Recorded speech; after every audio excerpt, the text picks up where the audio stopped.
Good day guys. Ito po yung Chevrolet Trailblazer. Okay, diesel po yan. Napakalakas at napakaangas ng forma.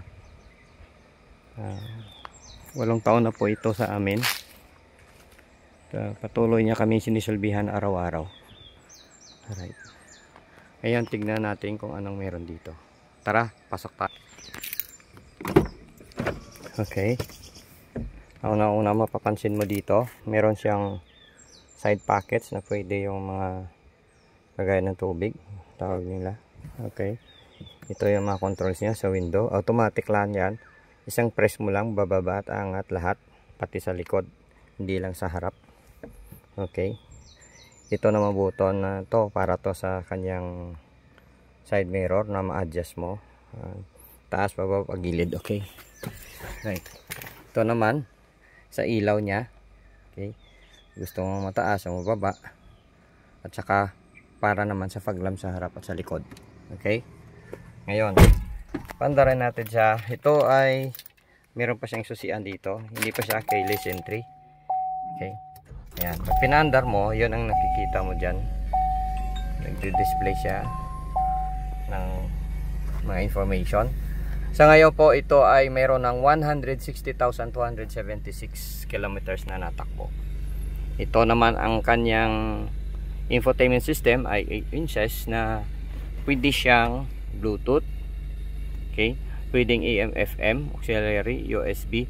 Saka meron siyang Android Auto at Apple CarPlay. Alright? Kung gusto mo magpa-music via Android Auto, gamitan mo yan, or Apple CarPlay, okay, or FM, AM. Diyan. Ito naman yung mga control knob sa aircon. Rotary pa siya, no? Ito yung pag i-on mo, ganoon. May ilaw diyan. Yan. Napakalamig ng aircon ito. Meron siyang 7 aircon vent. Dito sa harap mo, 1, 2, 3, 4, 8 pala. Sorry ha. Okay. Ito yung dalawa sa likod sa may second row seats. Isa diyan. Yan, isa dito, 2 sa likod sa third row, 3, 4. So 4 yung aircon vents dyan. Meron silang control na sarili. Ayan, pwede na yung control yan, palakasan o pahinaan yung hangin. Okay. Ngayon meron itong compartment dito, puno po yan. Yan. Yan. So lahat po dito ay automatic. Okay. Kapag tumatakbo ka na, automatic siyang maglalak pag nakadrive or nakapark. Kung gusto mo siyang buksan, patayin mong makina. Alright. Tapos meron siyang 180 mirror dito sa harap ng driver mismo. At meron din sa passenger side. Pero wala siyang ilaw. Tapos ito yung dash camera ay nilagay lang namin. Ito talaga yung original na rear view mirror. Alright. So punta tayo sa likod. Tara. Okay. So patayin muna natin. Okay. Bago ko makalimutan, mayroon palang 2 cup holders dito, lalagyan ng barya. Tapos dito sa loob naman ng kanyang compartment ay mayroon siyang USB charger. Ito. Ayan, kung gusto mo rin magpa earphone lang, saksak mo lang dyan, pwede rin kung hindi Bluetooth ang gamit mo. Dito naman pala sa harap mo mismo may 2 12 volt socket na pwede mong gawing charger kung meron kang charger ng cellphone mo. Ang cambio nito ay automatic or Tiptronic. Pwede kasi siyang gawing manual habang tumatakbo or naka-stop, punta ka ng manual. Ikaw na mag-select ng speed mo hanggang sa 6th gear. Kasi 6 speed po ito. Alright, punta tayo sa likod. Ito yung second row seat. Okay, pasok tayo. Ayan, may speakers dito. Ito, meron siyang cup holders. May speakers. Ito. Meron din siyang malawak na space. Tignan mo ang layo ng distansya ng aking tuhod dito. Sa likod naman ng center armrest, meron kang 12 volt socket. Alright. May mga pocket ito. Yan pwede mo lagyan ng dokumento. Isara ko lang to ang cover niya. Okay. Tapos ang controls din nito ng kanyang mga window ay automatic din. Hindi siya mano-mano. Sa gitna pala ng second row seat ay meron tayong 2 cup holders at center armrest. Ayan Yan. So, pag bumabiyahe, kung marami kayong may dalang drinks, marami kayong magpaglagyan. Ay, sara lang natin yan.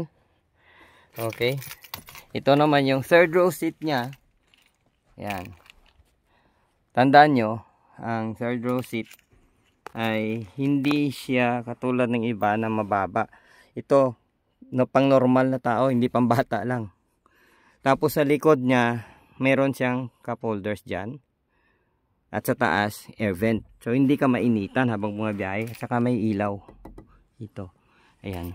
Sa kabila naman na side, meron siyang cup holders. At meron pa siyang isang butas na pwede mong lagay ng mga perfume, whatever. Kung ano man ang pwedeng malagay. Right? Okay. So, baba tayo. Ayan. Dito po yung pag binukas mo. Electronic po yan. Yan, ito lang ang space niya. Kasi lang dito yung dalawang medium size luggage. Pero pag gusto mo ng malaking space, flat naman ito. Tumba mo lang yan. Yun oh. Malaki siya. Yan guys.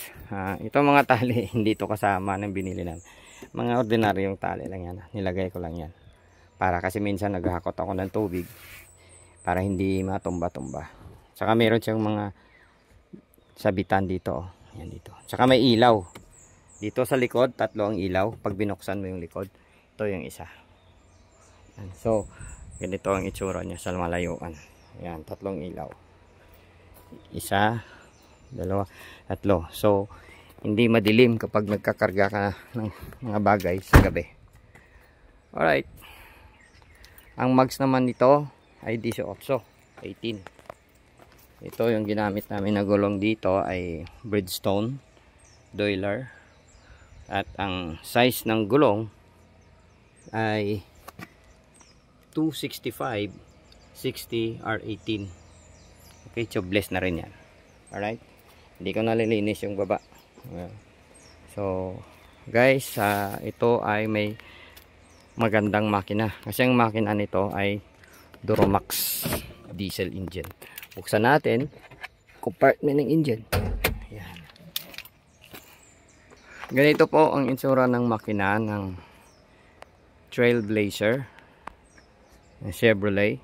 Ayan, itong battery alternator. Ayan, makikita nyo 2.8 yan ang makina niya. 2.8 diesel na turbo. Turbo to ha. So, ayan, sa tagal na namin gamit dito, wala kami naging sakit sa ulo. So, ganyan ka galing at maganda ang Chevrolet Trailblazer. Right guys, once again, ito yung 2017 model namin na Chevrolet Trailblazer. Okay. So, malapit na siya mag 8 years. Kasi December 29, 2017 namin nabili to.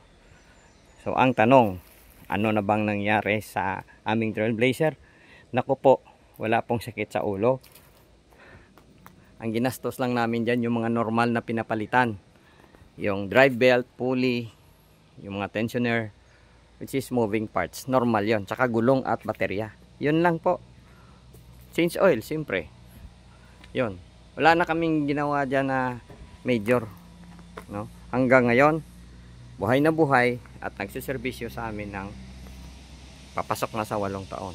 Napakaganda ng Chevrolet na brand talaga. American brand kasi ito eh. Kaya pag bumili kayo ng sasakyan, mag Chevrolet kayo. Para sigurado, hindi kayo iiwan sa daan. Hindi titirik. At hindi po totoo ang sinasabi nilang mahal ang maintenance. Mali po yan. Na mas nakakatipid po kayo kapag Chevrolet Trailblazer or ibang segment ng Chevrolet. Kasi maganda ang quality. American brand kasi. Maraming salamat sa panonood. Sana nagustuhan nyo ito. Video na to. Siguro nagta-try out lang naman ako na magbablog. Sana naman i-encourage nyo ako sa pamamagitan ng pag-share ng aking video ito, pag-like at mag-subscribe na rin po kayo o mag-comment kayo kung ano pa naman ang mga idea na hindi ko nasabi tungkol sa aking Chevrolet Trailblazer. Maraming salamat po. Bye for now. Ingat kayo lahat. Bye-bye.